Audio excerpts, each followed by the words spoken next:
정부가 곧 이동통신사들에게 보조금 경쟁을 이유로 영업정지를 할 계획이지만 휴대전화 판매점 상인들의 피해가 클 것으로 우려됩니다.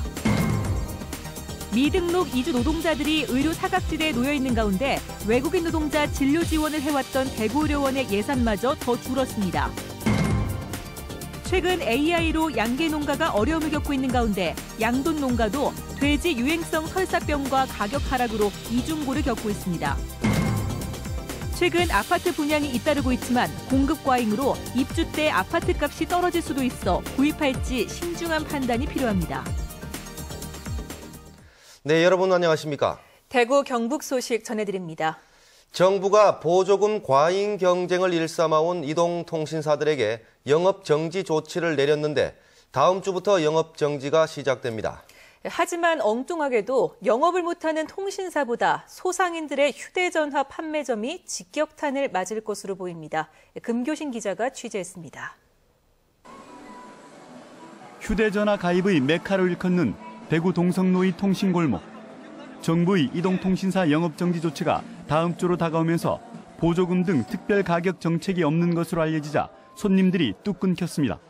문제는 영업정지 기간 45일 동안 신규 가입 중단뿐만 아니라 기기 변경까지 금지돼 휴대전화 대리점은 매출이 급감하는 제재 기간을 어떻게 버텨야 할지 걱정이 태산입니다. 전기세에 비해서 이렇게 매장 하면서 기기 변경도 안 되면 수익성을 실적이 제로라는 건데 아무것도 없거든요. 매장을 못 닫아야 되는데.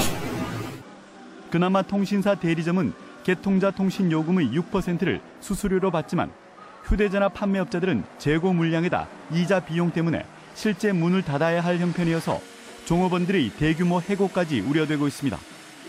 많이 팔아놓은 집들은 어느 정도 한 달 정도 버틸 수 있는 양이 나올 수도 있는데 말 그대로 작은 소규모 단위의 이런 매장들은 죽습니다. 소상인들이 이처럼 직격탄을 맞는 것과는 달리 정작 제재 대상인 이동통신사는 오히려 이익이 증가할 전망입니다. 영업정지 기간 동안 아낄 수 있는 마케팅 비용이 업계 추산 4조 5천억 원에 이를 것으로 예상되기 때문입니다. 보조금을 이제 사용 안 해도 되잖아요. 그금액이 천문학적인 금액인데 그 돈을 안 써도 시장은 지켜지잖아요. 보조금 남발과 그에 따른 영업정지 폐해로 이미 통신골목의 여러 업체가 문을 닫은 상황에서 이번 제재 조치로 폐업이 속출할 것으로 예상되고 있습니다. 불법 부당 경쟁을 일삼아온 이동통신사들을 제재하기 위한 조치가 그 제재의 목적은 온데간데 없이 엉뚱한 피해자만 양산시키고 있습니다. MBC 뉴스 금교신입니다. 조류 인플루엔자 청정 지역인 경북에서 어젯밤 AI에 감염된 것으로 의심되는 닭이 매몰 처분됐습니다. 비상이 걸렸는데 경주시장은 선거를 앞두고 시정 홍보에 열을 올리고 있어 원성을 사고 있습니다. 김기영 기자가 보도합니다. 어젯밤 경주시 축산과 공무원들이 천북면 김모씨 농장의 닭 6,700마리를 매몰했습니다. 경기도 평택 종계농장에서 안성으로 판매한 닭에서 저병원성인 H5N8형 AI가 확인됨에 따라 경주시가 동일한 농장에서 들여온 닭에 대해 예방적 도태 차원에서 매몰한 것입니다. 고병원성 감염 여부는 정밀 검사가 끝나는 내일 알 수 있습니다. 저병원성이면 이동 판매가 제한되지만 고병원성이면 대규모 매몰이 불가피합니다. AI 청정 지역을 자부해온 경상북도는 허탈감에 빠졌습니다. 다른 도로부터 입식을 계획 중인 농가는 AI가 끝난 4월 이후에 하도록 지도했는데 일부 농가가 지키지 않았기 때문입니다. 제발 중추 좀 아직까지 한 달만 참고 가오 좀 말라고 이야기를 했는데 안타깝고 저쪽에서도 또 이걸 좀 철저하게 하지 않고 그냥 내보냈다 하는 자체가 또 문제가 있고. 다중 모임이 가축 전염병 예방에 지장을 주는 때에 예방적 도태가 실시된 천북면에서 경주시장은 계획한 읍면동 방문을 이어갔습니다. 민원을 해결해 달라는 주민 질문에 자신이 재선된 이후에 가능하다는 의미로 답변을 합니다. 내년 이후에 될 사업들이라서 시장이 지금 새로 구성이 되는 의회하고 의논을 해야 될 상황이라서 제가 말씀드리기가 못하네요. 제가 그때 시장이 되어 있을런지 어떨지 모르겠고 그래서 말씀을 드린다고 고병원성이 아니기를 검사 결과만 애타게 기다리는 양계 농민들은 경주시장의 행보가 야속하기만 합니다. MBC 뉴스 김기영입니다. 이처럼 양계 농가도 어렵지만 양돈 농가도 힘겨운 시간을 보내고 있습니다. 수입산 때문에 가격이 떨어지고 있는데 돼지 설사병까지 겹쳤습니다. 박재영 기자가 취재했습니다. 지난해 11월 충남과 경남에서 첫 발생한 돼지 유행성 설사병. PED의 기세가 좀처럼 수그러들지 않고 있습니다. 올해는 특히 지난 3년 동안 발생했던 것보다 2배 이상 늘었습니다. 치사율이 아주 높은 PED는 주로 새끼 돼지에 많은 피해를 주고 전염성이 아주 강해서 양돈 농가들은 소독과 방역에 고삐를 죄고 있습니다. 모임도 많이 자제하는 편이고 차량 모임 자제하는 편이고 입칠 때 항상 소독을 철저히 하고 있습니다. 개인적으로.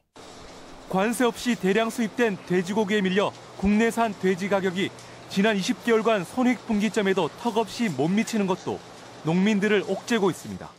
이 같은 어려움 때문에 지난 한 해 전국적으로 양돈 농가 900곳이 폐업을 했으며 앞으로 600곳이 더 폐업할 위기에 놓여 있는 것으로 추정되고 있습니다. 그나마 AI 여파로 인한 대체재 소비와 지난 3일 삼겹살 데이로 반짝 특수를 누리긴 했지만 지속적인 가격 안정세는 장담하기 어려운 상황입니다. 정부는 우리 한돈 농가를 위해서 수입 물량을 좀 줄여주시고 우리 국민 여러분께서는 한돈을 많이 사랑해 주시면 우리 어려운 농가들이 위기를 극복하는 데 많은 도움이 되겠습니다. 유행성 질병과 지속적인 가격 하락으로 이중고를 겪고 있는 양돈 농가들의 시름이 깊습니다. MBC 뉴스 박재영입니다. 금호공과대학교 교수들이 연구비를 횡령했다는 의혹이 제기돼 구미경찰서가 오늘 금호공대 산학협력단 사무실을 압수수색해 연구비 집행 현황과 관련된 자료를 확보했습니다.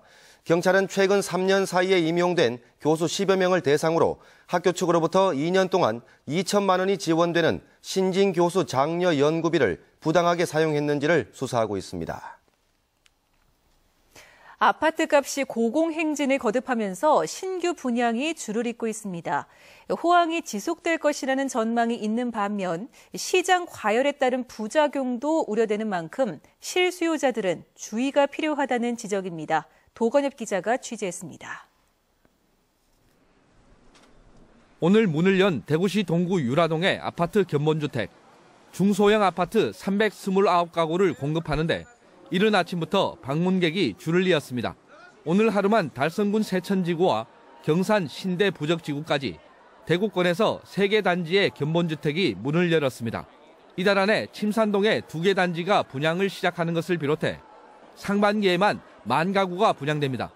대구 분양시장은 최근 2-3년간 호경기를 유지하고 있습니다. 작년까지는 대구 외곽 지역의 택지개발지구 중심으로 공급되었다면 금년에는 도심권, 특히 재건축 분양시장으로 청약 열기를 더해갈 것으로 기대됩니다. 그러나 지난해와 올해 대구에서만 37,000가구의 아파트가 분양되면서 공급 과잉이 아니냐는 우려도 나오고 있습니다. 지난해 어떤 분양시장이 너무 과열화되어 있었고 올해도 사실은 상당수의 어떤 물량이 공급되기 때문에 내년 이후에 공급량 증가로 인해서 어떤 공실의 위험을 가질 수 있습니다. 신규 분양 아파트의 분양권 전매율이 40%에서 최고 90%에 이를 정도로 분양시장이 투기성 수요에 좌우되고 있는 점도 시장 상황을 판단할 때 고려해야 합니다. 기존 아파트값이 뛰면서 신규 아파트 분양가도 덩달아 오른 만큼 실수요자는 길게는 입주 시점까지 시장 상황을 지켜본 뒤 매입 여부를 결정하는 것이 유리할 것이라고 조언하고 있습니다. MBC 뉴스 도건협입니다. 미등록 이주 노동자들이 의료 사각지대에 놓여 있다는 소식 얼마 전에 전해드렸는데요. 외국인 노동자 진료 지원을 해왔던 대구 의료원마저 예산이 더 줄어 사정이 더 나빠졌습니다. 보도에 이태우 기자입니다. 허리 통증이 심한데도 미등록 노동자라는 이유로 의료보험 적용이 안 됐던 네팔인 겔레 유벙라즈 씨가 경대병원을 찾았습니다. 그동안 무료 진료소만을 전전하며 병을 키워왔다는 보도를 접한 경북대 병원이 인도주의적 차원에서 진료에 나선 겁니다. 거기 혹시 이상이 있으면은 수술할 수도 있고, 만약에 거기 신경에 별 이상이 없다면은 그냥 뭐 재활치료하고 약물치료할 수밖에 없으니까 오랫동안 아프고 이렇게 불편하게 다니니까 좀 치료돼 있으면 급하게 집에 가고 싶어요. 지난 2010년 대구 적십자병원이 폐원되면서 대구 의료원이 대구 경북에서는 유일하게 미등록 외국인 근로자 진료 지원을 해왔습니다. 외국인 근로자 의료 지원은 해마다 예산이 모자라 어려움을 겪었습니다. 상황이 이런데도 올해는 예산이 더 줄었습니다. 지난해 정부 예산은 4억 2천만 원, 모자라서 대구 의료원이 예산을 더 보탰지만 올해는 그마저도 3억 9천만 원으로 깎였습니다. 외국인의 인원이 굉장히 지금 계속적으로 증가하고 있습니다. 그래서 실제적으로는 사업 예산이 일괄적으로 늘어나야 되는 그런 상황입니다. 진료 조건도 까다로워 어디에서든지 일하고 있다는 것을 증명할 서류가 없으면 진료를 받지 못하는 것이 현실입니다. 대구 경북에는 3만여 명의 외국인 근로자가 있고 그 가운데 1만 명 이상이 이른바 불법 노동자여서 의료보험 적용을 받지 못하고 있습니다. MBC 뉴스 이태호입니다. 강병규 전 대구시 행정부시장이 안전행정부 장관에 내정됐습니다. 강병규 장관 내정자는 의성 출신으로 경기고와 고려대 법대를 나왔고 국무총리 의전 비서관 등 청와대와 행정부서에서 주요 보직을 역임한 뒤 지난 2005년 3월부터 1년 5개월 동안 대구시 행정부시장을 지냈습니다. 안동에서 수령이 수백 년 된 노고수를 지키기 위해 유전자 보존이 진행되고 있습니다. 이렇게 하면 유전자가 똑같은 나무를 복제할 수 있어서 노고수의 맥을 이을 수 있습니다. 이호영 기자가 보도합니다. 천연기념물 제175호인 안동 용계 은행나무.